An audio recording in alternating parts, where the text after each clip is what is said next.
Hi, welcome to the Church in Action podcast, where we talk about issues of God and culture to accelerate our ability to make disciples who do justice and share Jesus to transform New England.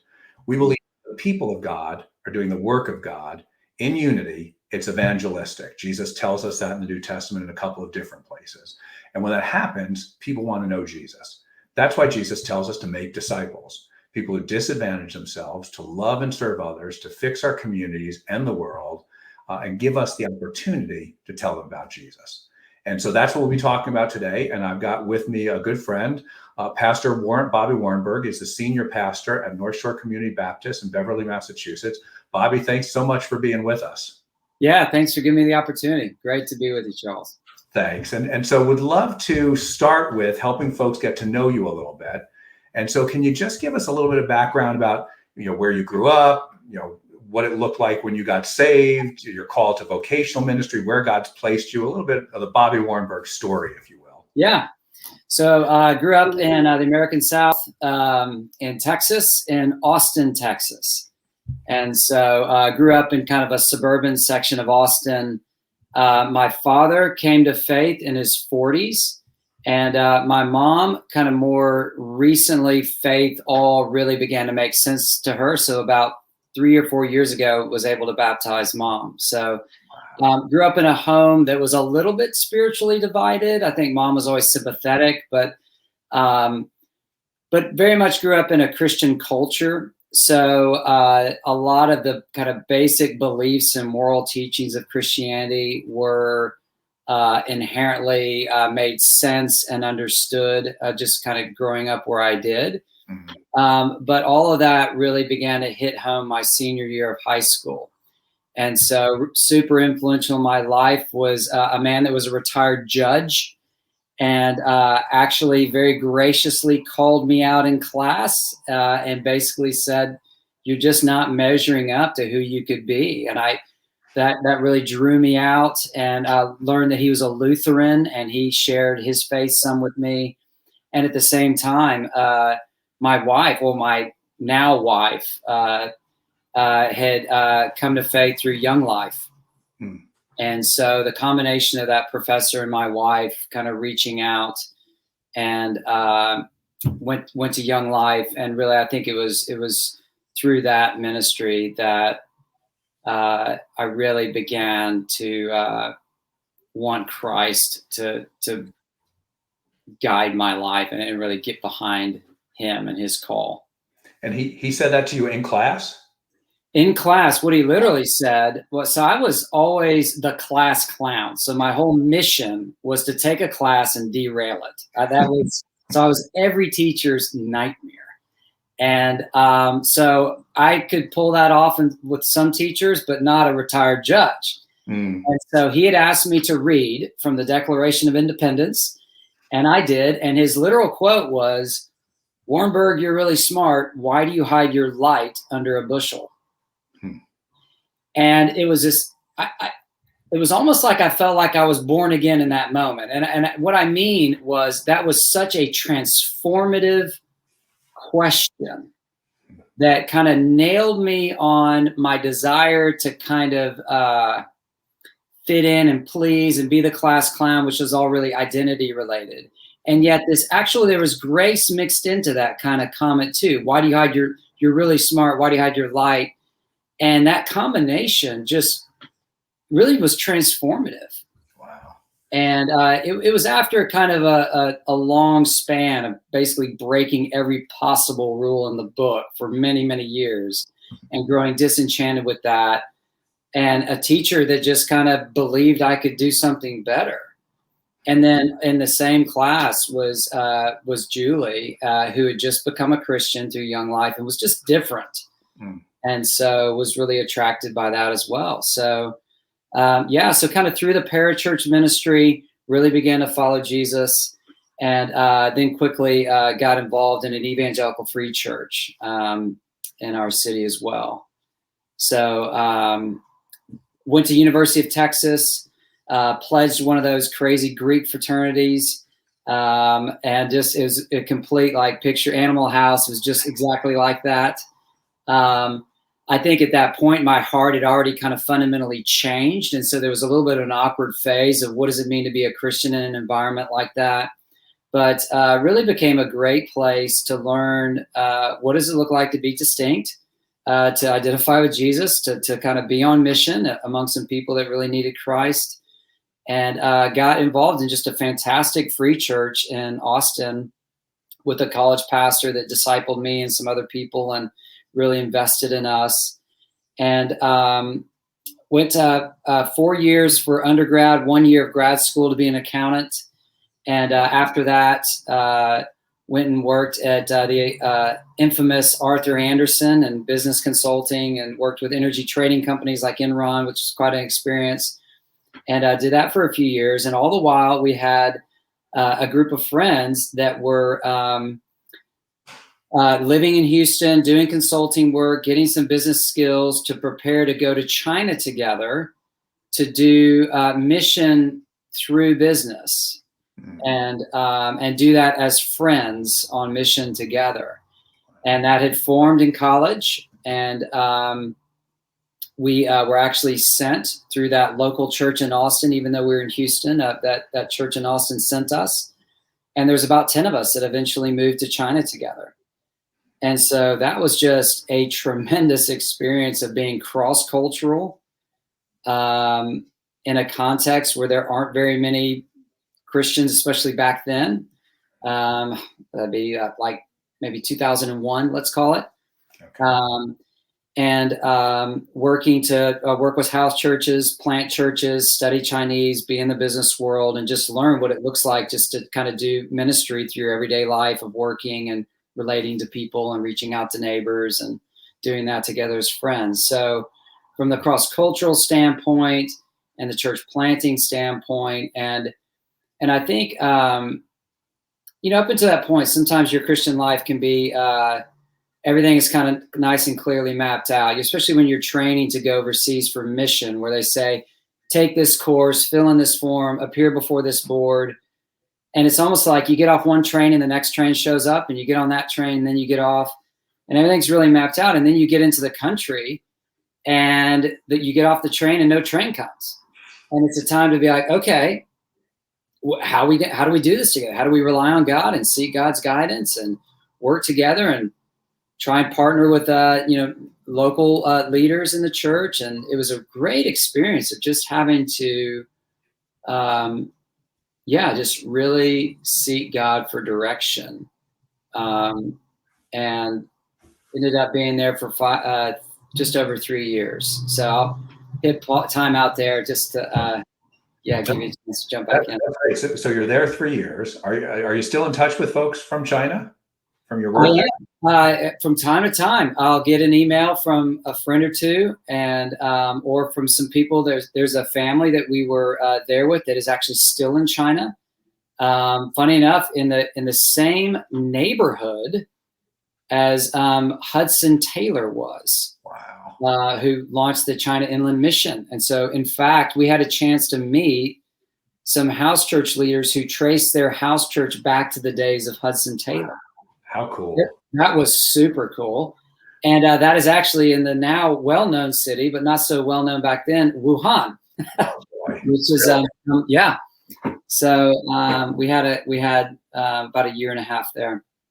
So I'm a little bit in touch, but certainly that's really shaped so much of kind of who we are, and kind of our impulse toward mission and reaching out to people that just haven't had as much opportunity for the gospel. But you're working in the private business in Arthur Andersen still while you're doing this. It wasn't Arthur Andersen. It was a different private company, kind of doing financial consulting. It was a software company. Gotcha. And so you're there 3 years, and then what happens? Yeah, so 3 years, it was great. We did manage to, we planted a church, which was fantastic, and just lots of great stories of how God provides in ways you can't imagine to kind of build a church. And after that, there was a sense of, I think it was kind of there was a decision point of really, at some point, you just kind of need to go fully native in terms of you finish language school, you just need to jump in like everyone else and, work a full-time job. Cause I was kind of part-time language study or it was time to kind of move back and think of the next stage. And so, I think at that time, I certainly really had loved my time in the professional world with Arthur Anderson, but Anderson had actually kind of folded at that point. And I was just increasingly feeling kind of this internal call to more vocational pastoral ministry.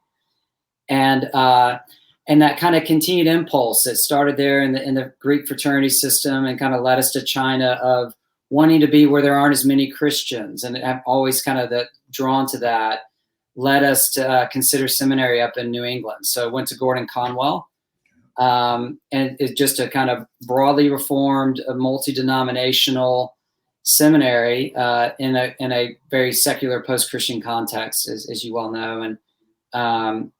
And so we had 3 years at seminary. So that was 2004 to 2007, and a fantastic time in our life of learning, growing, making some lifelong friends, falling in love with this area. So that was kind of the next step. Okay. And so you fell in love with this area, but you don't stay here long.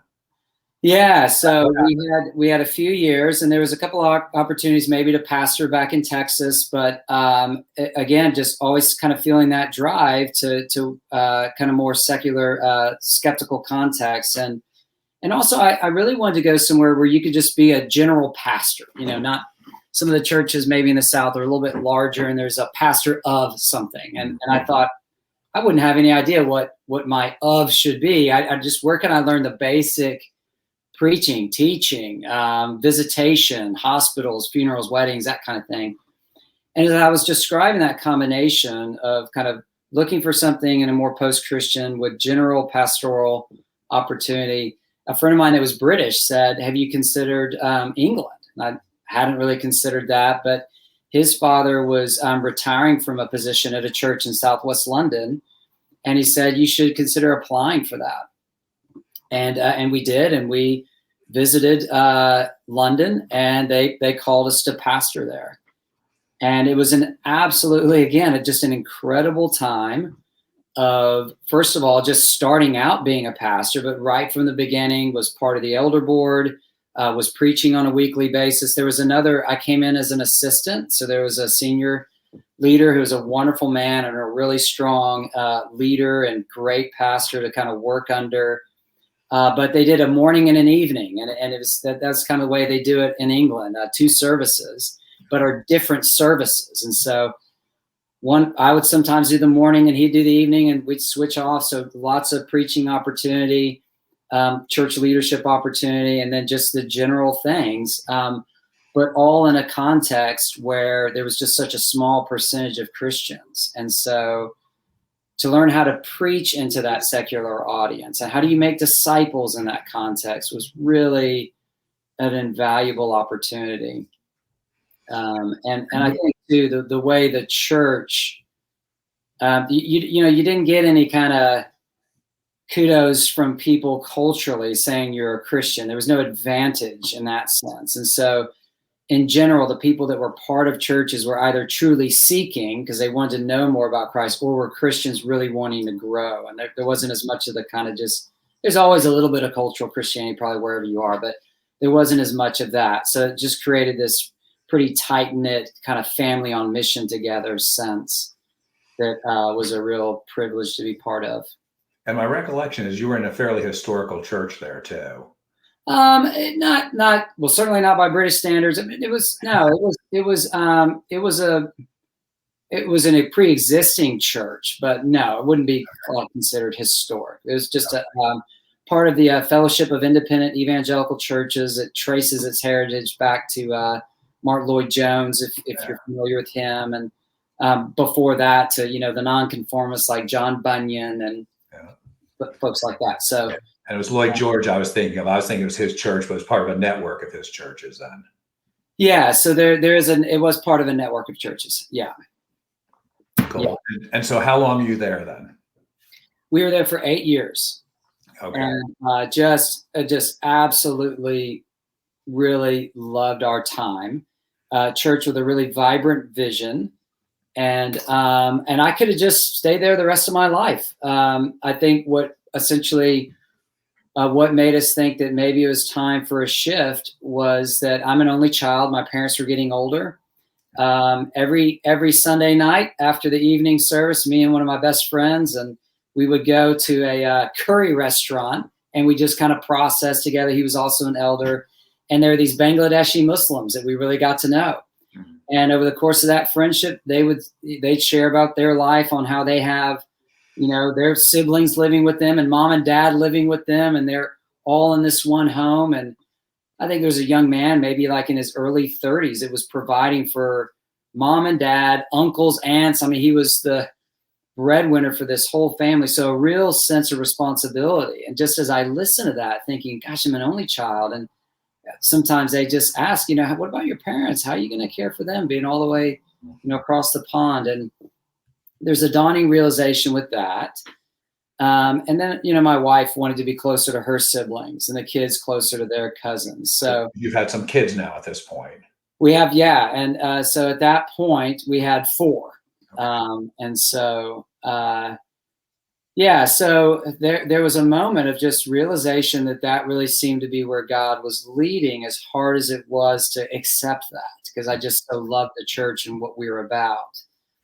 And as for those who are pastors, this is a kind of job that your heart has to be in it. This is not the collect a paycheck job. And so I was thinking, I just can't go somewhere where I'm not passionate to be there. And so what I literally did is I flipped open the laptop and I just did a search, least reached places in the U.S. And that was kind of consistent with that theme. And it wasn't really like a Gideon's fleece moment. It was more of a, I can just something draw my heart out. And so there was a study by, I think, J.D. Payne, and I'm sure it's a bit outdated now, but we're going back now, probably 7-8 years, and probably 7 years. And I'm looking at this list by county of least reached counties in the U.S. And lo and behold, Essex County. And that's where Gordon Conwell is, Gordon College, some really great historic churches, and the presence of people with a kind of vibrant faith in Christ and understanding of just kind of basic Christianity was less than 3%. And so that's a county of 785,000 or so, and so that'd be about 25,000 believers. And I thought, wow. As I thought about all these great churches, I thought, how can that be? But at the same time, I just recognized that there was a tendency for a lot of us here to kind of exist on transplants into the area, or hangers on from kind of some of our Christian colleges in the area. And I started thinking, who's really reaching the people that are from the North Shore? Mm. And in Essex, you've got, I think there's actually over 20,000 college students really within a really close proximity to where our church is now. So thinking, I don't know that the churches are as effective as they could be in reaching that. And I thought, wow, I would love to be there, but what are the odds I could ever end up back on the North Shore?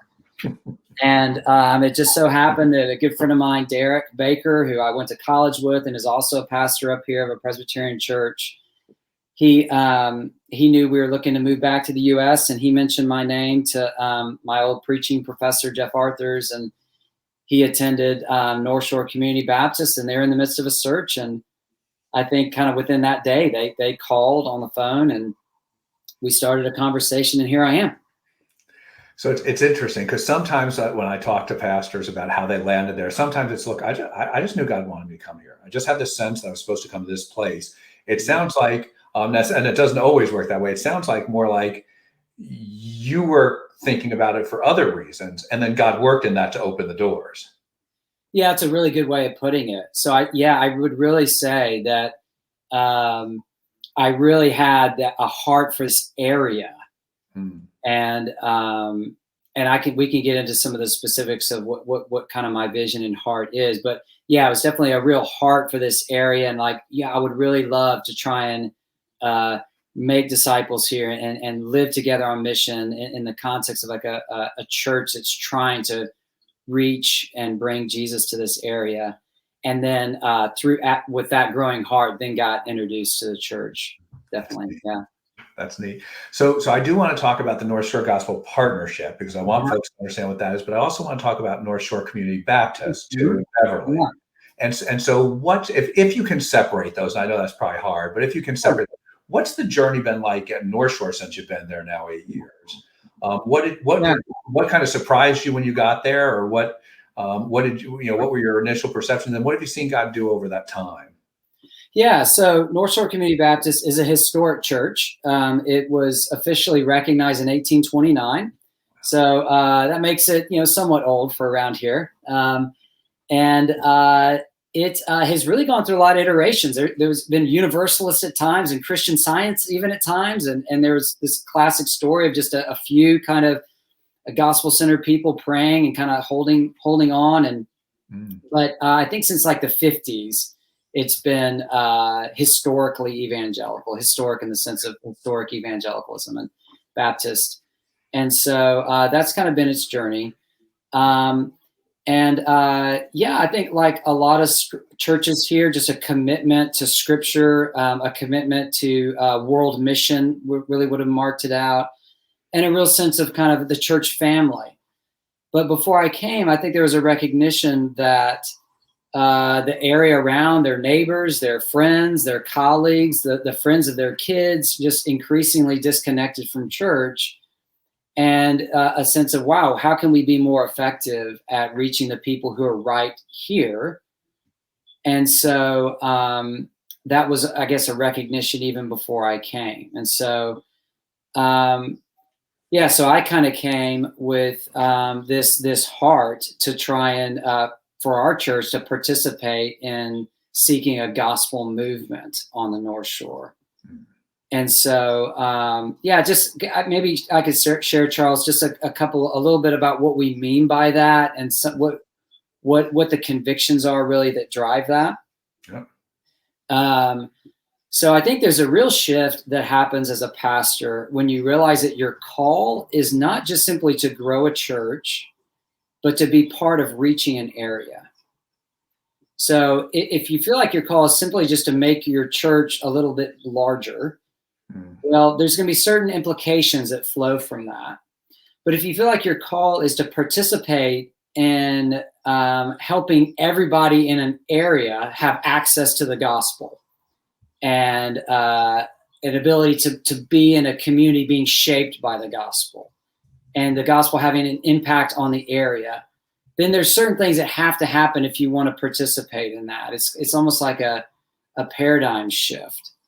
And so one of the changes for us as a church has just been beginning to understand that, and really it's just a rediscovery of what the church has always been. I mean, going all the way back to the New Testament, but a rediscovery of the values and the convictions and priorities that should guide and shape what we do. So when I came in, the focus was more on thinking about what are those convictions of values, as opposed to what are the things I want to change by way of programs and the appearance of things and the type of worship style or the small group, not thinking so much at that level, but more at that deeper level. What should actually be driving us that we want to rediscover together, and then allow that to shape our direction. And so what do those conversations look like then? How do you have them? Who do you have them with? Yeah, so I think part of it is just trying to help people understand what we mean even by talking about paradigms. So for me, a really helpful illustration, I've been very much shaped, like a lot of people, by C.S. Lewis. And so C.S. Lewis, his first fictional story was about a man born blind. And basically in the story, that the man tries to picture what it would be like to see. And so this blind man imagines that he would see light everywhere. He'd see flashes of light, bursts of light, light refracting off of things. And then toward the end of this fictional allegory, the man, of course, regains his sight. But what he discovers is that light isn't something so much that you see all the time. Light is the thing by which you see everything else. And so then C.S. Lewis very famously said, I believe in Christ like I believe that the sun has risen, not only because I see it, but because by it I see everything else in life, or by Christ I see everything else. And so I think that kind of captures what we've tried to do as a church. In other words, what we're trying to do is to rediscover the thing by which we see church life and mission. Mm-hmm. And that's really what a paradigm is. It's a thing that shapes how you view things. And so what I've done is I've tried to kind of start working with our leaders, and I've been here almost 6 years now. But for those who are leaders either officially in the church, by way of church position, or unofficially just by the nature of their kind of how God has put them together, they're just influential, to say, how can we rediscover and capture the right paradigm together? And so we actually created a course that sought to articulate that paradigm, and began taking people through that. And it was a 6-month course. I could kind of tell you what the content of that was, but that course was a way of kind of capturing this shared vision, because we said, look, we may not agree on all the decisions need to be made. We don't even know what the decisions would possibly be. Yeah. But let's try and all wear the same lens so that we can at least look at things through a similar perspective. So what were some topics? Differences, but at least you're at least agreeing on the lens.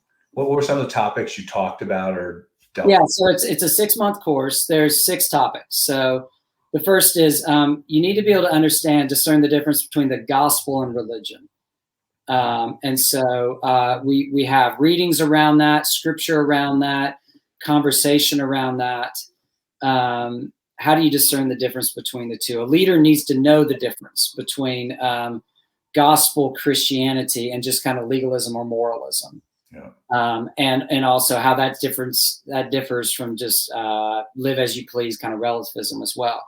So gospel and religion. And then the second one is, how does the gospel actually drive change in the Christian life? Not just the news by which you enter, but actually the fuel for living the entire Christian life. So like as the Apostle Paul says, that we're supposed to walk in alignment with the gospel, as when Paul was confronting Peter, that of course Peter knew the content of the gospel, had preached it, but there was an area of his life that was out of alignment. So in a sense, the Christian change and sanctification is a process of bringing everything, psychologically, socially, vocationally, relationally, spiritually, missionally, in alignment with the implications of the gospel. So how does it shape and fuel the Christian life? There's a session on idolatry. How do we understand sin as idolatry and that kind of biblical theology of idols? And so the first 3 are all about the gospel renewal, gospel going really deep in us. And then the last 3 are about the kind of community that forms around that seeks to live on mission. So there's then the 4 sessions about the church as created by the gospel to do justice. So we look at justice. And then the one after that is about contextualization.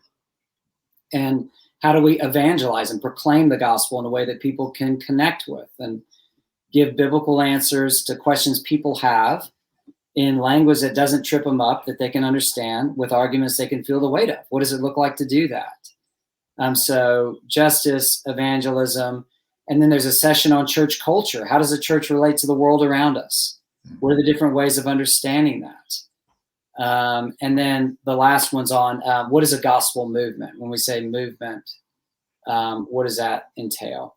So those sessions have allowed us over an extended period of time to get the DNA kind of deep within our kind of leaders, which has then helped us make decisions along the way that we need to make as we kind of respond and try and live out those convictions. And so let me just probe on one in particular, because I think it sounds great, but I want to just probe on one. So when you talk about justice, some people, when we use the word justice, are like, great, on board finally, right? So glad evangelicals want to deal with justice. Some people hear watered down gospel. Some people hear a political agenda. When you talk about justice, what do you mean? Wow, that's a great question. So I would say that justice, first of all, is just absolutely essential to discipleship. Just give you an example. What does the Lord your God require of you? Okay, like if there's a Bible verse that starts like that, it must be whatever follows is like basic, right? I mean, what does the Lord your God require? To do justice, to love mercy, and walk humbly with your God. So their justice is just baked in to what it basically means to be a follower of God. I mean, or a follower of Christ. Or, for example, justice and righteousness are the foundation of his throne. And if there's something that's foundational to the throne of God, it must be something pretty basic to the character of God, and therefore basic to Christianity. So I think one of the problems has been that we've kind of seen justice as a political thing, or as an add-on, or as something certain people are interested in, whereas we're trying to just kind of understand, biblically speaking, that actually this is just essential to the call of what it means to be a disciple of Christ, and therefore trying to just work it into our basic understanding, as opposed to this kind of spurious, optional, fairly marginal way that maybe some of us understood. So I if you want to get into that, I mean, there's historical reasons for that, and kind of ways that over the past we probably could have made disciples a little bit better than we have. But yeah. And I always use, for my personal story, it's like I just viewed it too narrowly. It was very much about my personal integrity and stuff like that. Right. I view it narrow, but so clear. It's not something optional to us. It is core to being a believer. But what is it? Does it obligate me to support Black Lives Matters? Does it obligate me to reject Black Lives Matters? What is it?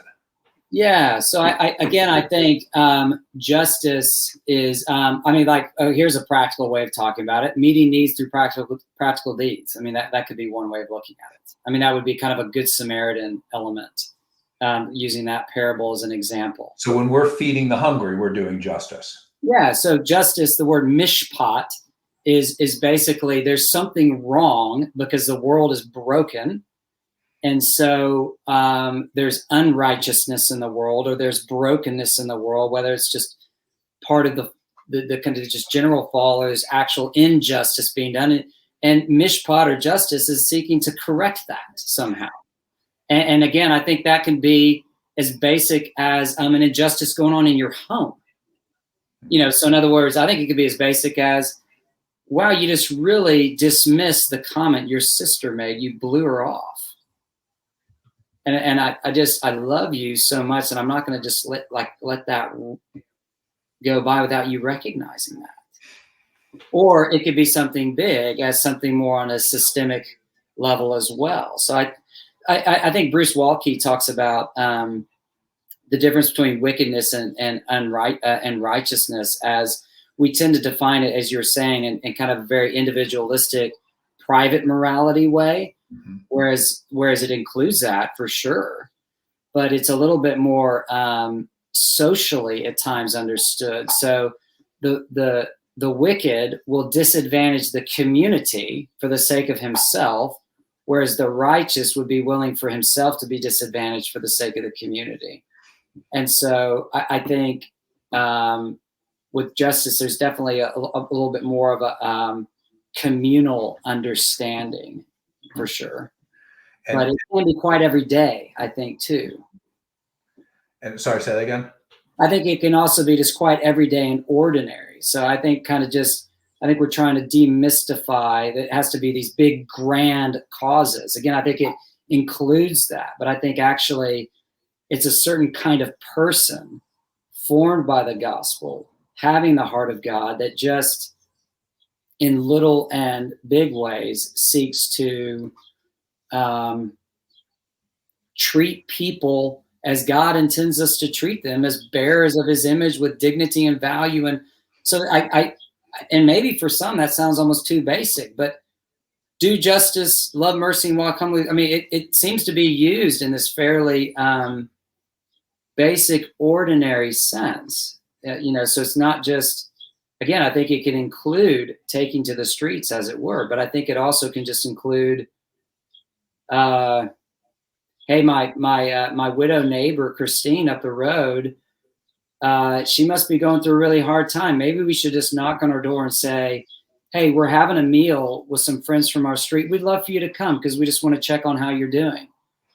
For me, part of that is doing justice. Yeah. And so if it's, I think if I'm connecting the dots right, we're talking about justice is fixing anything that's broken, mishpat, broken by whatever God's design really was originally, which there's a lot broken in this world by definition, right? And you struck me though by coupling it with the whole Micah verse, do justice, love mercy, walk humbly. Is there's a lot of talk in our culture today about doing justice. I don't hear a lot of mercy in it, and I don't hear a lot of humbly in it. Is that fair? Yeah. I think there's I know there's a real conversation going on about, what is the role that forgiveness, for example, plays in our cultural moment. And so my understanding of that verse in Micah is that the word for mercy is actually hesed, which is loyal love, which is this idea of God's unfailing commitment to us, no matter how much we repeatedly fail and let him down.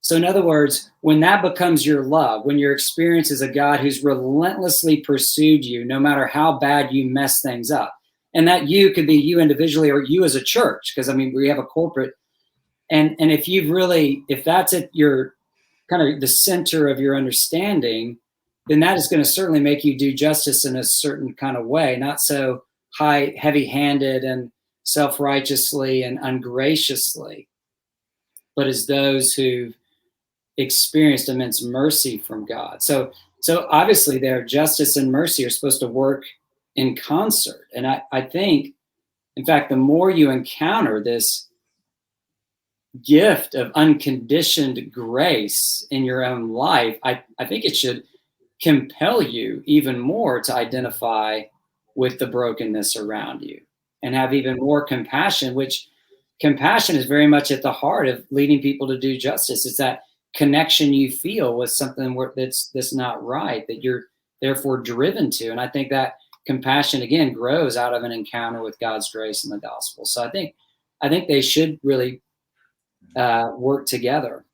Yeah, I think we seem to have hived the two off at this point a lot of times in our culture. Yeah. Although I do remember a professor saying that the pronunciation of that should be chesed. Yeah.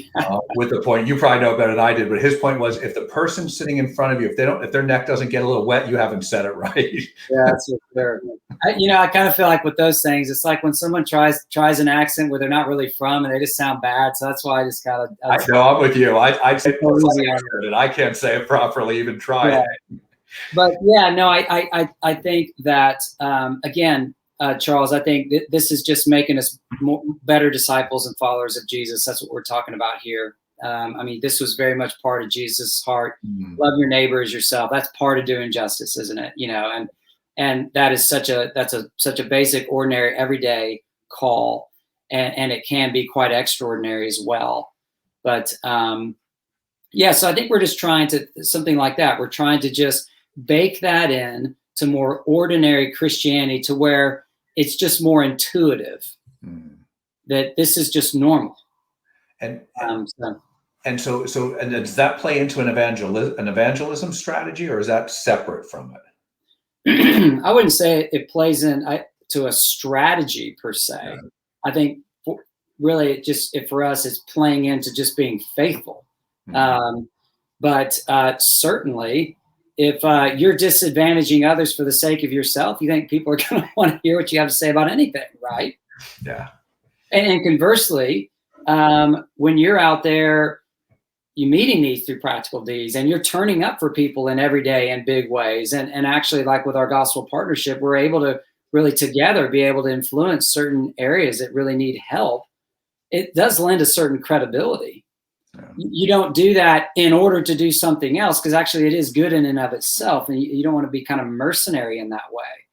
But I think it can help people pay attention, especially when around here there's so much negativity towards just kind of the church, especially to like anybody who would see themselves as an evangelical. So I think, it is just being faithful to Jesus, really, period. Mhm. But I think that it does also definitely lend credibility and give access to then relationships and opportunities to be able to give the reason for the hope we have, that kind of thing. Yeah. Yeah, no, I think we see the same thing. I think about when I used to years ago when I was first a Christian, our first church. I used to work in a soup kitchen. I'd get up like 3:30 in the morning, go down and work in the soup kitchen to do breakfast. And people at the soup kitchen, actually, I can't remember anybody ever asking me. Of course, I was kind of back in the kitchen. They were smart enough not to let me know me up front, but I don't remember anybody there asking. But I remember a lot of work people when something like that would come up. They'd ask why you do that, and you could talk about Jesus. Sure. Right. And human trafficking stuff I've been involved with for the last few years, same thing. People, how'd you get involved with that? Well, in my church, right. And Jesus tells us, and right, it really does. I'm not doing it for that, but it does actually open those doors. Sure it does. And again, I think even especially when they can tell you're not doing it as a way of virtue signaling or trying to make yourself feel superior or trying to like, I've done my good deed for the day, when again, it's a natural expression of a heart that's been changed. I can actually, early on, my dad took me to a kind of a soup kitchen at our church. And I remember the day he said, hey, let's get from behind the serving counter. Let's go sit down with some people. Mm. And boy, I remember being so nervous. I was probably 11. And why was I nervous? Because they just kind of looked different. They seemed different. And then I remember sitting down and just hearing conversation and began thinking, wow, these are actually, I'm not as afraid anymore. Like I hear some struggles that I'm familiar with and some longings that I can identify with. Yeah. And there's a humanity here for sure. Yeah. And wow, what an incredible story I just heard from that man. Yeah. And I think that's actually where your Christianity can really kick in, is it just gives you a little bit of courage to maybe make that move from behind the counter to the table. Mm. Because it's, I think there's this freedom that comes with understanding God's love and grace. It just, hey, I'm not worried about messing up here and saying the wrong things so much. I can just not be so self-focused and kind of just listen to these people in front of me. So, I think it's definitely important. And so now talk a little bit about the North Shore Gospel Partnership, because I know that's a big part of where you've been involved and where North Shore Baptist is involved. What is it and how did it come into being? Yeah, so the North Shore Gospel Partnership is a collective of churches that really came into being through friendship among some pastors that maybe knew of each other and churches were familiar with each other, but then started growing that friendship. And we're kind of asking the question, are there things we can do better together than separately? And what it's really grown into is a shared vision. So our vision is to see a gospel movement. We want every man, woman, and child in Essex County to have access to the gospel and to see the gospel transforming a community and just expressions of the kingdom of God on the North Shore. And we want that for everybody. And so because we're trying to reach an area instead of just like we want to grow our church, there's some just natural shifts that had to take place in terms of our priorities. So instead of prioritizing attendance numbers, which by the way is terrifying in the midst of a pandemic and all of that anyway, but was really never meant to be the scorecard, we're prioritizing transformation, like are people being discipled? And so that would look like us having conversations of, hey, at your church, what's your understanding of what a disciple is? You guys have a shared understanding as leaders in your church. What is it? And what's your plan for making a disciple? You feel like your plan's working? How would you know if it's working or what it's not? And let's celebrate stories of transformation. Let's get excited, not just because our church grew, because, it's easy. Sometimes churches can grow because people kind of shuffle from different churches or, some people moved into the area.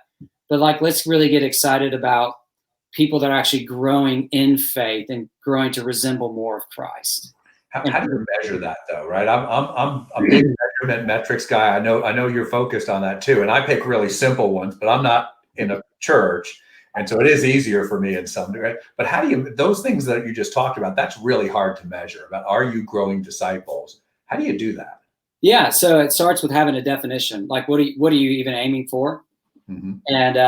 And then you maybe try and break that down to some qualities in a disciple that matter. So for us, an example of a quality would be someone who's just consistently experiencing gospel renewal, where there's this greater awareness of the depth and just the messed upness of their own sin and how far that goes within, and yet the relentless mercy and love of Jesus in the midst of that. And you're rediscovering that your life is reanimated by that. And we want people to experience gospel renewal.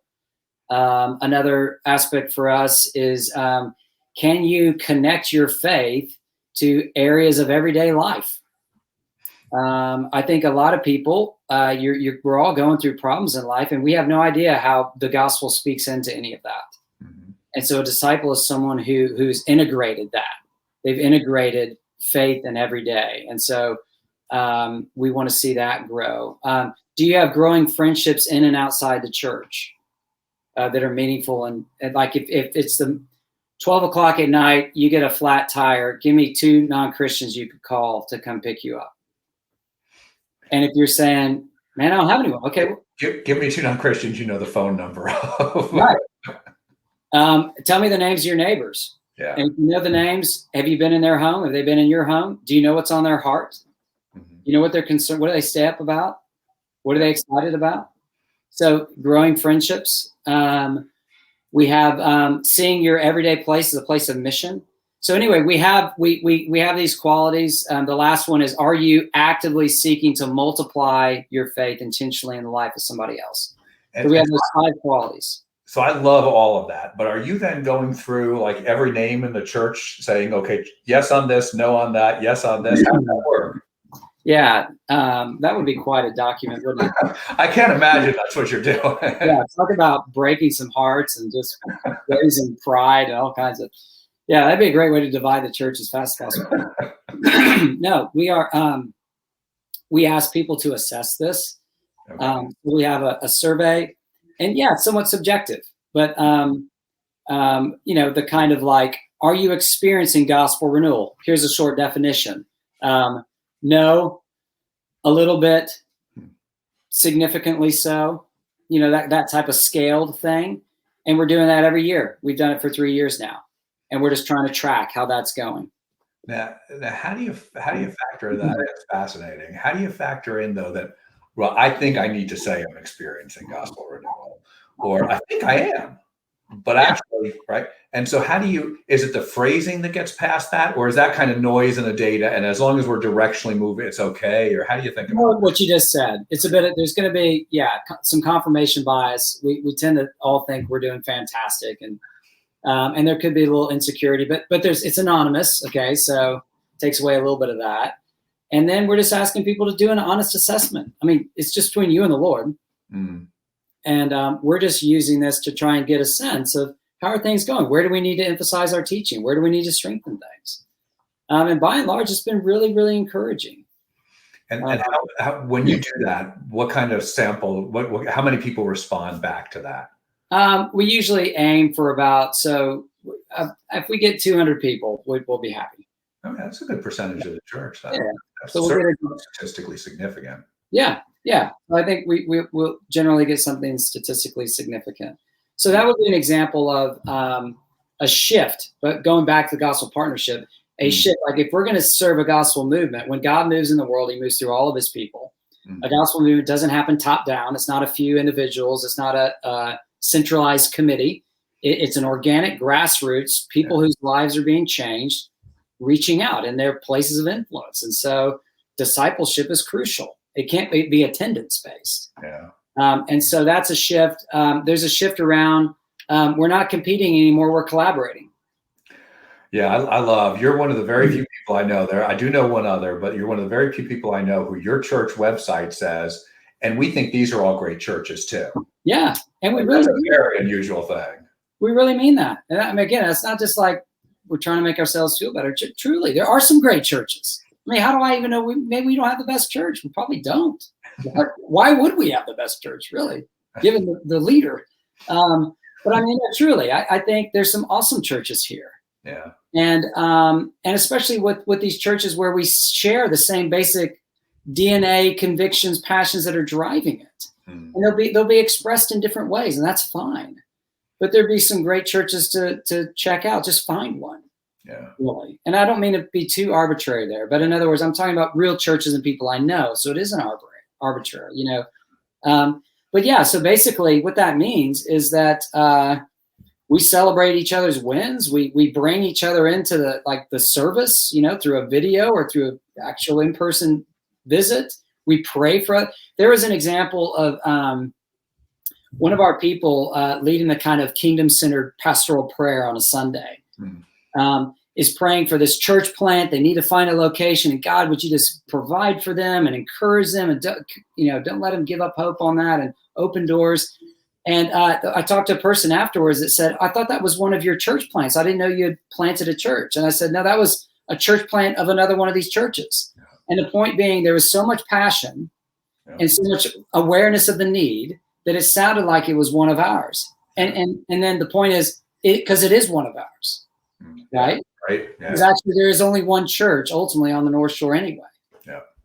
And we're all trying to do the same thing, so. No, I love that. And I know you pray for other churches. And I know it's not a blind ecumenicism either, that it's just, hey, everything. We pray for everybody. No. It's churches who are gospel-based churches who are talking about Jesus, who are doing justice. And you pray from every week in your church, if I remember right. Yeah. I mean, we will, I mean, it's not literally every week. It's enough to where, I mean, I'll tell you what, Charles, all this is enough to where if I tried to change it, they'd get rid of me before they got rid of this. So it is something that the core of our church has really owned and is excited about. Yeah. And you've used an analogy before, and I've quoted you on it a few times, where the stuff that you're doing in your church works in your church. Some of it, you have to change the guts of a church. I can't just take what you did and now plug it onto my church and it's going to work. You have this AppOS analogy. Can you share that? Yeah, it kind of it's another version of that I was saying before, like the shared lens. I mean, this is just another word picture, and it's a picture of an operating system. And so what happens with a lot of churches is they realize there's a problem. So, for example, we're not seeing people come to meet Jesus and become disciples and become part of a church. We need an evangelism course. And then you buy a bunch of booklets and you do a bunch of leader training and you invest this money and it doesn't work. And you say, it was that stupid course. It wasn't any good anyway. And actually what it was is that you're trying to solve with an app, a program, a problem that really resided within the operating system. So just like apps on your iPhone, they only run on a certain OS and they malfunction when the OS isn't updated or is there's a bug in the OS. And so rather than focusing on the apps, this is all about saying collaboration over competition, transformation over attendance, sending people out versus gathering people in all the time, growing by multiplication, not growing by addition. These are operating system convictions, gospel movement. It lies at the operating system level. And if you can get that, like it's more reflective of New Testament Christianity, then these apps you try have a better chance of working on the system. And frankly, the apps are just apps. Just, you swap them out. They work, they don't work. They aren't the thing. They're just so for example, during the pandemic, we knew what our operating system was. We knew it meant by mobilizing people in their neighborhoods. We knew it meant disciples growing. We knew it meant community on mission together. So we started house churches. So that in a way, I mean, not to minimize it, but it was kind of just an app, right? Yeah. It was our way when we had limited restrictions of here's how we're going to seek to live out our vision in this particular season. It wasn't that we had decided we're a house church now. It was our way of trying to do it. Yeah. And I think as we kind of go into the future, that's the thing that's going to be required of us more and more is the ability to innovate. But your innovation will be effective to the extent you have the right operating system convictions, because then you know what the innovation is supposed to achieve, right? Yeah. And so I think that's why we've spent so much time. So in these churches, there's charismatic churches and Anglican churches and Presbyterian and congregational and non-congregational. There's independent churches. They all would look very different. You wouldn't go into church and say, "Oh, that's a North Shore Gospel Partnership church." You have no idea in that sense. Yeah. But the OS is the same. Yeah. App, really different. Yeah. OS, shared. I think it's great. I would say we do something a little different than you did when you say, "Hey, that course really stunk." I think we say sometimes that course was good. It solved our problems. Move on. Yeah. That's what we've done in the corporate world. We've ticked the box. We're good. Yeah, I know. And then you start to realize, actually, like, that evangelism course did not solve our problem with people actually meeting Jesus, right? Yeah. And so, yeah, I think it burns people out when we do it that way. I mean, there's a guy, Ron Heifetz, that talks about adaptive leadership versus adaptive change versus technical change. Okay. And technical change is the sound system is terrible in the sanctuary. You know, it's too inconsistent. Let's bring in a sound technician and fix it. That's a technical problem, technical solution. Mm-hmm. But an adaptive problem would be our people aren't praying. Mm-hmm. They're not consistent. They're not passionate about. They're not confident. Mm-hmm. And if you think that's going to be solved by getting a training on how to pray, you're just being naive. There's an adaptive depth to that. Mm-hmm. That you address not by bringing in a professional to fix it, but by going in and just asking questions like, I know we all agree that prayer is important. Why don't we do it? Mm-hmm. And just letting that, someone says, because to be honest, I prayed for decades for this to happen and nothing happened. So I just kind of thought, what's the point? Yeah. Now that person isn't going to be helped by, here's a 5-step course on improving your prayer, right? They don't need that. Yeah. There's a lot of things that the times are requiring of us at that adaptive level. And I think we often kind of go in with the technical solution and then you raise people's hopes. Here's the course that's going to fix prayer life. And they get so excited and then it didn't work, So that's a great point. There's another project we're working on that I'm going to bring that into. That's a really great point. Thank you. Yeah, I was at, I don't know if you happen to be there. I was at Michael Lindsay's going away party, President Gordon College. Okay. No, I wasn't there, but I know Michael. I was thinking the graduation was a little bit smaller, but he would have an expression. He would say, when somebody would say something, he would say, "That's a good word." And I'm going to write that down, right? He said, "You just said a good word." I think you just said a good word. Really, that's something we need to hear, is that it is. We all have a bias to a quick program, a quick fix. We're Americans, right? We want a quick fix and we want to declare victory and we want to move on. But you just described hard, time-intensive, difficult, ambiguous work. That's actually what's needed. Yes, and that where the leader's primary role, and by the way, I'm just passing on what I'm learning here. Yeah. I mean, I might sound all guru, but I'm a total second-hander. I'm giving you what I've learned. Okay, so there's brighter minds than me that are helping me out. But basically, I think that the leader's role in those situations is a question asker. Mm. It's the role of helping people see attention. We say prayer is crucial, but let's be real, we don't really do it. Mm-hmm. There's a problem with what we profess and what we do. And in other words, in a sense, that makes people uncomfortable. So part of this does involve raising a little discomfort and then leaving it there. Yeah. And saying, look, the answer to these questions is probably more within this community than it's going to be with me kind of parachuting down with the big resolution. Yeah. Yeah, another one that sits in that same bucket. We're about to run out of time, so I do want to ask you more questions. Is 85% of us won't share our faith with someone this year, if we believe the data. Yeah. Right. And so we all agree how important it is to share our faith with people. 85%. Why is that? Right. Adaptive challenge. We've thought a lot about that, Charles. And I mean, and basically one reason, and it's a complicated one. I think one reason is fluency. Mm-hmm. Okay, so how often is it your neighbor says, I was thinking the other day, how can I be made right with God? They knock on my door to ask me those kinds of questions. But would it be common for someone to say, I got married to the person who I thought was going to be the love of my life. I'm 3 years in, and I wonder, how am I going to survive another 10 years of this? Mm-hmm. Now, what do you say in those moments? And again, maybe it's not the time to say anything, but suppose it is. Like, can you access your faith to speak something into that? Mm-hmm. I mean, I for example, I'm thinking of someone right now, and they're in a situation like that. And what I would be able to say to the person is, look, one of the things I love about you is the way you have turned up in my life and my family's life again and again.